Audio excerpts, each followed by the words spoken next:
Hi friends, പുതിയൊരു വീഡിയോയിലേക്ക് എല്ലാവർക്കും സ്വാഗതം. അങ്ങനെ വേദ പോയ കാര്യം അറിഞ്ഞിട്ട് വിക്രം ആകെ സങ്കടത്തോട് കൂടിയിട്ട് നിൽക്കുകയാണ്. അന്നേരം മാഷ് പറയുന്നുണ്ട്, അവൾ ഇങ്ങനെ ഒരു തീരുമാനം എടുത്തത് കറക്റ്റായിട്ട് വ്യക്തമായിട്ട് തന്നെയാണ് ഇങ്ങനെ ഒരു തീരുമാനം എടുത്തിരിക്കുന്നത്. അവളോട് പോകണ്ടെന്ന് ഞാനും നിൻ്റെ അമ്മയും ശ്രീജിയും ഒക്കെ പറഞ്ഞു നോക്കി. പക്ഷെ അവൾ ശക്തമായിട്ടുള്ളൊരു തീരുമാനം എടുത്തിട്ട് തന്നെയാണ് പോയത് എന്നൊക്കെ പറയും. അന്നേരം വിക്രം പറയാണ്, എന്നാലും ഞാൻ വരുന്നത് വരെ കാത്തിരുന്നോടായിരുന്നു അമ്മേ എന്ന് ചോദിക്കുകയാണ്. അപ്പം മാഷ് പറയുന്നുണ്ട്, നിന്നോട് പലതവണ ആ ശ്രീനിവാസിൻ്റെ അടുത്ത് നിന്ന് മാറാനായിട്ട് അവൾ പറഞ്ഞു നോക്കിയില്ലേ, ഇനി പറഞ്ഞിട്ട് കാര്യമില്ല എന്ന് അവൾക്ക് മനസ്സിലായിട്ടുണ്ടാവും. ഇത്രയധികം സ്നേഹിച്ച ഒരാൾ നിൻ്റെ കൂടെ ഉണ്ടായിരുന്നു, പക്ഷെ അത് നീ മനസ്സിലാക്കിയിട്ടില്ല എന്നൊക്കെ പറയാണ് കേട്ടോ മാഷ്. ഇതൊക്കെ കേൾക്കുമ്പോൾ വിക്രമിന് ആകെ സങ്കടം വന്നിട്ട് വിക്രം അവിടെ ഇങ്ങനെ വന്നിട്ട് ഇരിക്കുകയാണ്. അന്നേരം മാഷ് പറയുന്നുണ്ട്, അകന്നിരിക്കുന്ന സമയത്തായിരിക്കും പരസ്പരം എത്രത്തോളം ഇഷ്ടമുണ്ടെന്ന് മനസ്സിലാക്കാനായിട്ട് പറ്റുക.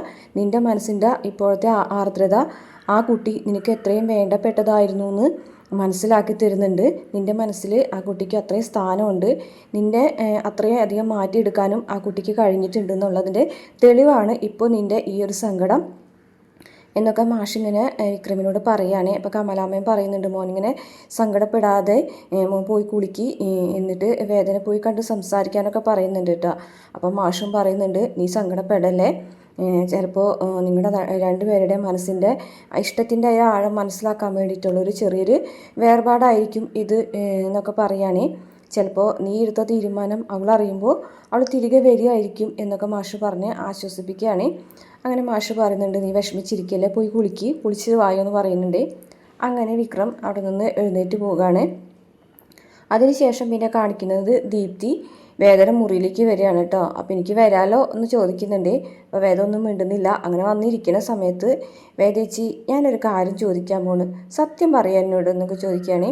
എനിക്ക് എന്താ അറിയേണ്ടതെന്ന് ചോദിക്കുമ്പോൾ, സത്യത്തിൽ എന്താ പ്രശ്നം ചേച്ചി അവിടെ നിന്ന് അങ്ങോട്ട് പോകുന്നത്? അപ്പോൾ വേദ പറയും, ഇത് തന്നെയല്ലേ നീ ഇന്നലെ എന്നോട് ചോദിച്ചത്, പിന്നെ ഇന്നും ചോദിക്കേണ്ട കാര്യമുണ്ടോ? അപ്പോൾ ദീപ്തി പറയാണ്, ചേച്ചി സത്യം പറയും ചേച്ചി വിക്രം ചേട്ടനായിട്ട് പിണങ്ങിയിട്ട് പോകുന്നതാണോ എന്ന് ചോദിക്കുകയാണ്. ഞാൻ അങ്ങനെ പിണങ്ങിയിട്ടൊന്നും പോകുന്നതല്ലാന്ന് നിന്നോട് ഇന്നലെ തന്നെ പറഞ്ഞില്ലേ, പിന്നെ വീണ്ടും ചോദിച്ചുകൊണ്ട് എന്താണ് കാര്യം ദീപ്തി എന്ന് ചോദിക്കുകയാണ്.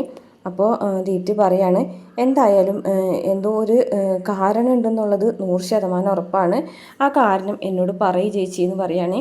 അപ്പോൾ എനിക്കിപ്പോൾ തൽക്കാലം നിന്നോടൊന്നും പറയാനില്ല, ആ കാരണം ഒരിക്കലും ചേച്ചി എന്നോടൊന്നും പറയില്ല എന്നാണോ? ഇതെന്താ ദൃശ്യം 3 ആ സത്യം എന്നിലൂടെ ഇല്ലാതാവട്ടെ എന്ന് പറഞ്ഞതുപോലെ അങ്ങനെയാണോ ചോദിക്കുകയാണ്. അപ്പോൾ വേദ പറയാണ്, ആ കാര്യം ആരും അറിയില്ല എന്ന് ഞാൻ പറഞ്ഞില്ലല്ലോ, ചിലപ്പോൾ അറിയുന്നൊരു സമയം വരും, ഞാൻ തന്നെയായിരിക്കും ചിലപ്പോൾ അതെല്ലാവരോടും പറയുന്നത്, ആ സമയത്ത് അറിഞ്ഞാൽ മതി എന്ന് പറയുകയാണ്. അപ്പോൾ ദീപ്തി പറഞ്ഞു, എന്തായാലും ഞാൻ വിക്രം ചേട്ടനെ പോയി കാണാൻ പോവുകയാണ്. എന്തിന്? വിക്രം ചേട്ടനെ കണ്ടാൽ സത്യം പറയും, വിക്രം ചേട്ടൻ എന്തായാലും നുണ പറയാൻ പോകുന്നില്ലല്ലോ, ഞാൻ മാത്രമല്ല വരുണും കൂടിയുണ്ട് എൻ്റെ കൂടെ, ഞങ്ങൾ രണ്ടുപേരും കൂടെ ചെന്ന് വിക്രം ചേട്ടനോട് ചോദിക്കട്ടെ എന്താണ് സംഭവം എന്ന്. ഉറപ്പായിട്ടും ചേച്ചി പിണങ്ങിയിട്ടൊന്നും അല്ലല്ലോ പോകുന്നത് എന്ന് പറയുകയാണ്. അപ്പോൾ വിക്രമിനോട് ഞാൻ പിണങ്ങിയിട്ടൊന്നുമല്ല പോകുന്നത് എന്ന് പറയുകയാണ്. അപ്പോൾ ഇപ്പോൾ സമാധാനമായി. എന്തായാലും ഈ ചേച്ചി വിക്രം ചേട്ടൻ തമ്മിലുള്ള പിണക്കത്തിൻ്റെ കാര്യം മാത്രമല്ല എൻ്റെ മനസ്സിലലട്ടുന്നത്, ഞാനും വരുണും തമ്മിലുള്ള ബന്ധത്തെ സപ്പോർട്ട് ചെയ്യുന്ന 2 ആൾക്കാരാണ് നിങ്ങൾ, എൻ്റെ ബന്ധം കൂടി ഇല്ലാണ്ടാവും, ആ ഒരു ടെൻഷനും കൂടി എനിക്കുണ്ട് ചേച്ചി എന്ന് പറയും കേട്ടോ. അപ്പോൾ വേറെ ഇങ്ങനെ നോക്കുകയാണേ, സാറില്ല, ഞാൻ പറഞ്ഞേ ഉള്ളൂ, എന്തായാലും ഞങ്ങൾ വിക്രം ചേട്ടനെ ചെന്ന് കാണട്ടെ, വിക്രം ചേട്ടൻ എന്താണ് പറയണതെന്ന് അറിയാലോ, ചേച്ചി എന്തായാലും സത്യങ്ങളൊന്നും തുറന്നു പറയാൻ പോകുന്നില്ലല്ലോ ചേച്ചി, ശരി. അപ്പോൾ വേദ പറയും, എനിക്ക് ഇത്തിരി നേരമൊക്കെ എടുക്കണം, നീ ചെല്ലുക എന്ന് പറയും കേട്ടോ. അങ്ങനെ അവിടെ നിന്ന് ദീപ്തി പോവുകയാണ്. പിന്നെ വർഷം അങ്ങനെ റൂമിലിരുന്ന് ഇങ്ങനെ ആലോചിക്കാനാകുമ്പോൾ ശ്രീകാന്ത് വന്ന് പറയുകയാണ്, നീ എന്തെങ്കിലും ആലോചിച്ചുകൊണ്ടിരിക്കുന്നത്, പിന്നെ ആലോചിക്കാണ്ടിരിക്കാൻ പറ്റുമോ, അങ്ങനത്തെ കാര്യങ്ങളല്ലേ ഇവിടെ നടക്കുന്നത്, ഇവിടെ എന്താ പ്രത്യേകിച്ച് കാര്യങ്ങൾ നടക്കുന്നത് എന്ന് ശ്രീകാന്ത് ചോദിക്കുമ്പോൾ വർഷ പറയുന്നുണ്ട്, അതെ അവൾ ഇവിടെ നിന്ന് ഇവിടേക്ക് പെട്ടിയും കിടക്കൊക്കെ ആയിട്ട് എടുത്ത് വന്നല്ലോ, അത് അങ്ങനെ അത്ര നിസ്സാരമായിട്ടുള്ള വരവാണെന്ന് എനിക്ക് തോന്നുന്നില്ല, പക്ഷേ ഇനിയിപ്പോൾ അവർ തമ്മിലുള്ള പ്രശ്നം പറഞ്ഞു തീർത്താൽ അവൾ തിരികെ പോകുമോ എന്ന് ചോദിക്കുകയാണ്. അന്നേരം ശ്രീകാന്ത് പറയുന്നുണ്ട്, അതിനുള്ള ചാൻസ് ഒന്നും ഇല്ലയെന്ന് തോന്നുന്നു. അപ്പോൾ വർഷ പറയും, ആ താലി വലിച്ചു പൊട്ടിച്ചിട്ട് കയറ്റേണ്ടതായിരുന്നു, അപ്പോഴത്തേനും നിങ്ങളുടെ അച്ഛൻ ഇടപെട്ടില്ലേ, അവളോടൊന്നും ചോദിക്കാനും പാടില്ല എന്ന് പറഞ്ഞു, ഇനിയിപ്പോൾ ആ താലി അവളുടെ കഴുത്തിൽ കെടുക്കല്ലേ എന്ന് ചോദിക്കുകയാണ്. അതുകൊണ്ടൊന്നും കാര്യമില്ല. അവൾ ചിലപ്പോൾ രണ്ടും കൽപ്പിച്ച് പോകുന്നതായിരിക്കും. ഇനി എന്തായാലും അവളിവിടെ തന്നെ ഉണ്ടാവും എന്നൊക്കെ പറയുകയാണേ. അപ്പോൾ പറയുന്നുണ്ട്, അതെ, ഈ വർഷ പറയാണ്, എന്തായാലും അവൾ പോകില്ല എന്നുള്ളതൊന്നും ഇപ്പോൾ ഉറപ്പിക്കാൻ പറ്റില്ല. എന്തായാലും ദർശനോട് ഞാൻ സംസാരിക്കാം. ദർശൻ്റെ കാര്യം എനിക്ക് വിട്ടേക്ക്. അവർ തമ്മിൽ ഒരുമിച്ച് ജീവിക്കാൻ ആഗ്രഹമുണ്ടെങ്കിൽ ഞാനത് ചെയ്തു കൊടുത്തോളാം എന്നൊക്കെ വർഷ പറയുന്നുണ്ട്. പിന്നെ കാണിക്കുന്നത് വിക്രം ശ്രീനിസാറിൻ്റെ അടുത്തേക്ക് വരികയാണ്. അന്നേരം വന്നു കഴിഞ്ഞിട്ട് പറയുന്നുണ്ട് കേട്ടോ സുധ, നമ്മളെ വിക്രം വന്നിട്ടുണ്ടെന്നുള്ള കാര്യം. ആഹാ, വിക്രം മലയ്ക്കൊക്കെ പോയി വന്നല്ലേ എന്നൊക്കെ ചോദിച്ചിങ്ങാണ്ട് ഇങ്ങനെ ചെല്ലുന്നുണ്ട്. വിക്രമിൻ്റെ മുഖത്ത് ഭയങ്കര സങ്കടം തന്നെയാണ് കേട്ടോ. അപ്പോൾ നീ ഇവിടെ ഇല്ലാത്ത സമയത്ത് പാരലായിട്ട് കുറച്ച് കാര്യങ്ങളിവിടെ നടന്നു എന്ന് പറയുകയാണേ. അന്നേരം വിക്രമി ചോദിക്കുന്നുണ്ട്, എന്താണ് സാർ? വേദ എൻ്റെ സ്ഥാനാർത്ഥിത്വത്തിനെതിരെ കേസ് കൊടുത്തിട്ടുണ്ട്. ഞാൻ രാമകൃഷ്ണ വക്കീൽ അതിലിടപെട്ടിട്ടുണ്ട്. എന്നാലും അവളെന്താ എൻ്റെ പിന്നിൽ നിന്ന് മാറാത്തത്? അവളെന്തോ ലക്ഷ്യം വെച്ചുകൊണ്ടാണല്ലോ ഓരോരോ കാര്യങ്ങൾ ചെയ്യുന്നത്. നിന്നോട് അതിനെക്കുറിച്ചൊന്നും സംസാരിച്ചില്ലേ ചോദിക്കും. അപ്പോൾ പറയുന്നുണ്ട്, വേദ അങ്ങനെയുള്ള കേസുകളെക്കുറിച്ചൊന്നും എന്നോട് സംസാരിക്കാറില്ല എന്ന് പറയുമ്പോൾ, പിന്നെ നിങ്ങൾ എന്താ സംസാരിക്കാറ്? ഈ വക കാര്യങ്ങളൊക്കെ നിന്നോട് അവൾ സംസാരിക്കേണ്ടതല്ലേ എന്നൊക്കെ ചോദിച്ചിട്ട് ചൂടാവുകയാണ് കേട്ടോ ശ്രീനി സാറ്. അവൾ എന്തായാലും രണ്ടും കൽപ്പിച്ചാണ്. അവൾ ഒറ്റയ്ക്കല്ല, അവളുടെ പിന്നിൽ വേറെ ആരുമുണ്ട്. തേരാട്ടിൽ ശ്രീധരനെ കണ്ടിട്ട് മാത്രം അവളിങ്ങനെ കാര്യങ്ങൾ നീക്കൂല എന്ന് എനിക്ക് തോന്നുന്നുണ്ട്. മറ്റാരും അവളുടെ പിറകിലുണ്ട് എന്ന് പറയും കേട്ടോ.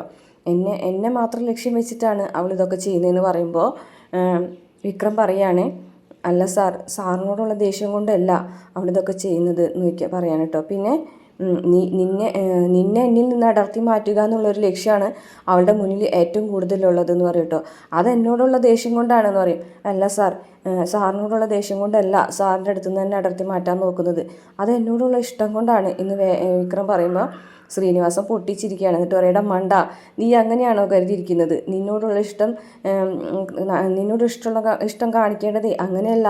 നിന്നോടുള്ള ഇഷ്ടം കാണിക്കേണ്ടത് നിൻ്റെ കൂടെ നിന്നുകൊണ്ടാണ്.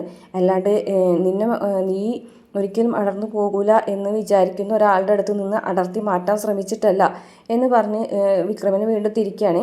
അന്നേരം വിക്രം പറയാണ്, സാർ എനിക്ക് ഈ വക കാര്യങ്ങളിൽ നിന്ന് കുറച്ച് നാൾ വിട്ടു നിൽക്കണമെന്ന് ആഗ്രഹമുണ്ട് സാർ. ഞാൻ ഇതിൽ നിന്നൊക്കെ കുറച്ച് കാലം വിട്ടു നിൽക്കട്ടെ. വിക്രം, നീ വെറുതെ ആവശ്യമില്ലാത്ത കാര്യങ്ങളൊക്കെ പറയാൻ നിൽക്കണ്ട കേട്ടോ. നിന്നെ കണ്ടുകൊണ്ട് ഞാൻ കുറേ കാര്യങ്ങളൊക്കെ ചെയ്തിട്ടുണ്ട്. അപ്പോൾ സുധയും പറയുന്നുണ്ട് കേട്ടോ, വിക്രം വന്നതിന് ശേഷം ചെയ്യാനായിട്ട് കുറേ കാര്യങ്ങൾ മാറ്റി വെച്ചിട്ടുണ്ട്. അപ്പോൾ ശ്രീനി സാർ പറഞ്ഞു, ഈ വേഗം തന്നെ പാർട്ടി ഓഫീസിലേക്ക് പോ, എന്നിട്ട് ഞാൻ അവിടെ കുറച്ച് കാര്യങ്ങൾ പറഞ്ഞേൽപ്പിച്ചിട്ടുണ്ട്, അത് വേഗം ചെയ്യാൻ നോക്ക്. നീ ഇങ്ങനെ ഡള്ളായിട്ടിരിക്കേണ്ട ഒരു കാര്യമില്ല. നീ ഇങ്ങനെ എൻ്റെ ഭരണശേഷം പിന്നീട് എൻ്റെ പിന്തലമുറക്കാരനായിട്ട് വരേണ്ട ആളാണ് നീ. വേഗം ചെല്ല് പാർട്ടി ഓഫീസിലേക്ക് എന്ന് പറഞ്ഞിട്ട് പാർട്ടി ഓഫീസിലേക്ക് പറഞ്ഞയക്കാൻ കേട്ടോ വിക്രത്തിനെ. അപ്പോൾ വിക്രം പോയി കഴിയുമ്പോൾ ശ്രീനിധി സാറ് പറയുന്നുണ്ട്, വേദ നമ്മൾ വിചാരിച്ചതുപോലെയല്ല കേട്ടോ, വേദ അവൻ്റെ അസ്ഥിക്ക് പിടിച്ചിട്ടുണ്ട്. അതാണ് അവനിൽ ഇപ്പോൾ ഈ ഒരു മാറ്റം കണ്ടുവരുന്നത്. ഇനിയിപ്പോൾ എന്ത് ചെയ്യും, വരട്ടെ നോക്കാം എങ്ങനെ വരുന്നു എന്നൊക്കെ പറയുകയാണ്. അതിനുശേഷം പിന്നീട് കാണിക്കുന്നത് നമ്മുടെ ശങ്കരനാരായണൻ വേദയുടെ അടുത്തേക്ക് വരികയാണ്. ആദ്യം ദീപ്തി വേദയുടെ അടുത്തേക്ക് വന്ന് സംസാരിച്ച സമയത്ത് ദർശനുമായിട്ടുള്ള കല്യാണക്കാര്യം സംസാരിക്കുന്നത് കേട്ടു എന്നൊക്കെ പറയുന്നുണ്ട് കേട്ടോ. അപ്പോൾ എത്രയും പെട്ടെന്ന് തന്നെ ഡിവോഴ്സ് കഴിഞ്ഞിട്ട് നമ്മുടെ ദർശനുമായിട്ടുള്ള കല്യാണം ഉണ്ടാവും എന്നൊക്കെ ദീപ്തി പറയുന്നുണ്ട് കേട്ടോ. അതിന് ശേഷമാണ് പിന്നീട് ശങ്കരനാരായണൻ വന്ന് സംസാരിക്കുകയാണ്. എന്നിട്ട് പറയുന്നുണ്ട്, നിന്നോടൊന്നും ചോദിക്കേണ്ടെന്നാണ് ഞാൻ വിചാരിച്ചത്. പക്ഷേ ദിവസം അവസാനിക്കാറാകുന്നതോറും മനസ്സിൽ വല്ലാത്തൊരു പേടി. ഇനി വന്ന പോലെ തന്നെ നീ തിരിച്ചു പോകുമോ, അതോ അവനെ ഉപേക്ഷിച്ചിട്ട് വന്നതാണോ എന്നൊക്കെ എനിക്ക് അറിയാൻ ആഗ്രഹമുണ്ട് എന്ന് പറയാണ് കേട്ടോ. അപ്പോൾ വേദ പറയും, അച്ഛൻ എന്താ അറിയേണ്ടത്? അല്ല, നീ ഇനി വിക്രത്തിൻ്റെ അടുത്തേക്ക് തിരിച്ചു പോകുമെന്ന് അറിയണം എന്ന് പറയാണ് കേട്ടോ. വിക്രത്തിനെ ഉപേക്ഷിച്ചിട്ടാണോ നീ വന്നിരിക്കുന്നത് എന്ന് ചോദിക്കും. അപ്പോൾ വേദ പറയും, അതെ, ഉപേക്ഷിച്ച് തന്നെയാണ് വന്നിരിക്കുന്നതെന്ന് പറയും കേട്ടോ. നീ അപ്പോൾ അതിൻ്റെ കാരണം എന്നോട് പറയുന്നുണ്ട്, വിഷമമുണ്ടോ എന്ന് ചോദിക്കുകയാണേ. അന്നേരം വേദ പറയുന്നുണ്ട്, ഇല്ല, എനിക്ക് അച്ഛനോടത് പറയുന്നതിന് വിഷമമൊന്നുമില്ല. വിക്രം ഒരിക്കലും ആ ശ്രീനിവാസൻ്റെ അടുത്ത് നിന്ന് വരില്ലെന്നും വിക്രമിൻ്റെ സ്വഭാവത്തിൽ മാറ്റങ്ങളൊന്നും സംഭവിക്കില്ല എന്ന് മനസ്സിലായതുകൊണ്ടാണ് ഞാൻ അവിടെ നിന്ന് ഇറങ്ങിപ്പോകുന്നത് എന്ന് പറയട്ടോ. അപ്പോൾ ശങ്കരനാരായണൻ പറയണം, ഇപ്പോഴെങ്കിലും നിനക്ക് മനസ്സിലായല്ലോ, കാര്യങ്ങൾ മനസ്സിലാക്കാനുള്ള ബുദ്ധി ഇപ്പോഴെങ്കിലും നിനക്ക് ഉണ്ടായല്ലോ. എന്തായാലും നീ വന്നത് നന്നായി എന്നൊക്കെ പറയാണ് കേട്ടോ. അത്രയാണ് ഇന്നത്തെ എപ്പിസോഡിലുള്ളത്. വീഡിയോ ഇഷ്ടപ്പെട്ടാലും മറക്കാതെ ചാനൽ സബ്സ്ക്രൈബ് ചെയ്യണേ. അതുപോലെ തന്നെ പ്രമോല് കാണിച്ചിട്ടുള്ളത് വിക്രം രാത്രി ഇങ്ങനെ മടങ്ങി വരുന്ന സമയത്ത് വിക്രമിൻ്റെ കയ്യിൽ കുറച്ച് മുല്ലപ്പൂവും അതൊക്കെ ഉണ്ട് കേട്ടോ. അതുപോലെ തന്നെ നമ്മളെ കമലാമ്മനോടും ശ്രീജനോടും പറയാണ് അവളെ എത്രമാത്രം എനിക്ക് പ്രിയപ്പെട്ടതാണെന്ന് മനസ്സിലാക്കി തരാൻ വേണ്ടിയിട്ടായിരിക്കും എൻ്റെ മനസ്സ് ഇങ്ങനെ നീറുന്നതല്ല അമ്മയെന്ന് പറയാൻ കേട്ടോ. വേദയില്ലാതെ എൻ്റെ മനസ്സ് നീറിക്കൊണ്ടിരിക്കുകയാണ്. എനിക്ക് സ്വസ്ഥത സമാധാനം കിട്ടുന്നില്ല. എനിക്ക് എന്താണ് പറയാൻ കിട്ടില്ല എന്നൊക്കെ പറഞ്ഞിട്ട് ഇങ്ങനെ സങ്കടപ്പെട്ട് കണ്ണൊക്കെ നിറയുന്ന ഭാഗമാണ് കേട്ടോ പ്രമോല് കാണിച്ചിട്ടുള്ളത്.